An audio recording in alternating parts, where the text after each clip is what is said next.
Hello everyone, it's me Anushka. Welcome back to my channel, welcome to a new blog. তো এটা হলো আমার একদম 2025-এর প্রথম ভিডিও, তাই সবাইকে জানিয়ে রাখি হ্যাপি নিউ ইয়ার। তো দিনটা ছিল 1 জানুয়ারি, সকাল সকাল আমার ছিল ক্লাস শেষ করতে করতে প্রায় বিকেল 5টা বেজে গিয়েছিলো। আর তারপর আমরা চলে গেছিলাম সেন্ট্রাম মল। এটা আসানসোলের একদম কাছে। তো আমরা আজকে প্ল্যান করে রেখেছিলাম কি আমরা সেন্ট্রাম মল যাব বলে। এর আগেও আমি সেন্ট্রাম মল এসেছি, এখানে কিন্তু নতুন জুডিও ওপেন হয়েছিল তখন। আর সেন্ট্রাম মল এসেছি, জুডিও ঢুকবো না সেটা তো হয় না। তো আমি অনেকটা মুখে হাসি নিয়ে ঢুকেছিলাম জুডিও, কারণ আমি ভেবেই রেখেছিলাম আজকে অনেকটা শপিং করা যাবে। কিন্তু যাই হোক, আমার আশাটা একদমই জলঢালা হয়ে গেছিলো, কারণ আমার পুরো আনএক্সপেক্টেড ছিল। জুডিওর কোয়ালিটি এতটা খারাপ করে দিয়েছে।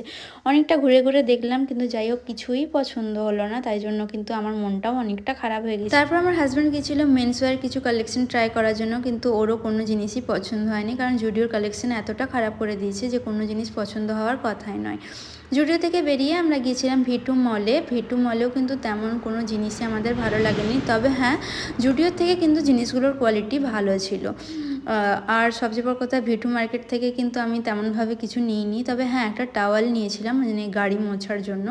দেন ভিটু মলের পাশে দেখলাম বাজার কলকাতা। একটা টাইম ছিল বাজার কলকাতা থেকে অনেক শপিং করতাম, তাই জন্য একবার বাজার কলকাতাতেও ঢুকে গিয়েছিলাম। কিন্তু যাই হোক, ওখান থেকেও আমার তেমন কিছু ভালো লাগেনি, কারণ এখন আর অফলাইন শপিং তেমন বেশি করা হয় না, এখন অনলাইন শপিংই বেশি করা হয়।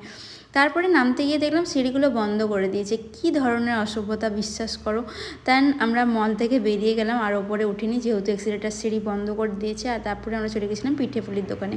এখান থেকে নিমকি নিয়ে আমরা চলে গেছিলাম ফুচকা খেতে। ফুচকার টেস্টটা কিন্তু দারুণ ছিল।